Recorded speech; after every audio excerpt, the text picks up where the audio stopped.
নমস্কাৰ বন্ধুসকল, আপোনালোকে চাই আছে খেলপ্ৰেমী আছাম ইউটিউব চেনেল। যথেষ্ট বেয়া খবৰ ওলাই আহিছে ভাৰতীয় ফুটবল টীমৰ কেপ্টেইন লিডাৰ লেজেণ্ড সুনীল ছেত্ৰীয়ে অৱসৰ ঘোষণা কৰিছে।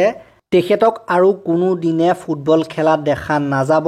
এখন খেল বাকী আছে আৰু কেৱল মাত্ৰ এখন খেল খেলিব তেখেতে শেষ খেল হিচাপে। সেইখন খেলৰ পাছত আৰু তেখেতক কোনো দিন ফুটবলৰ পিটছত আপোনালোকে দেখিবলৈ নাপায়।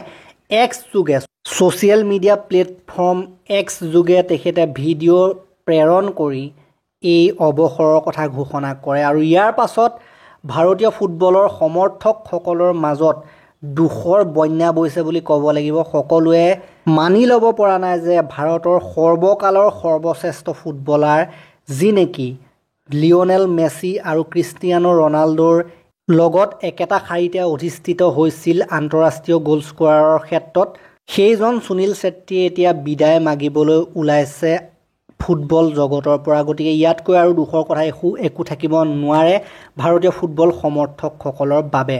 সুনীল ছেত্ৰীয়ে বৰ্তমানলৈকে ভাৰতৰ হৈ পেলাই 150খন আন্তঃৰাষ্ট্ৰীয় ফুটবল মেচ খেলিলে, য'ত নেকি তেখেতে 94টা গ'ল কৰিলে আৰু যিটো 100টা গ'লৰ যিটো ৰেকৰ্ড আছিলে সেইটো এতিয়ালৈকে তেওঁ ভাঙিবগৈ নোৱাৰিলে। গতিকে সেইটো ভাল নহ'লে। যদি 100টা গ'ল কৰি অৱসৰ ল'ব পাৰিলেহেঁতেন তেতিয়াতো বহুত ভাল হ'লহেঁতেন, কিন্তু সেইটো সম্ভৱ হৈ নুঠিব।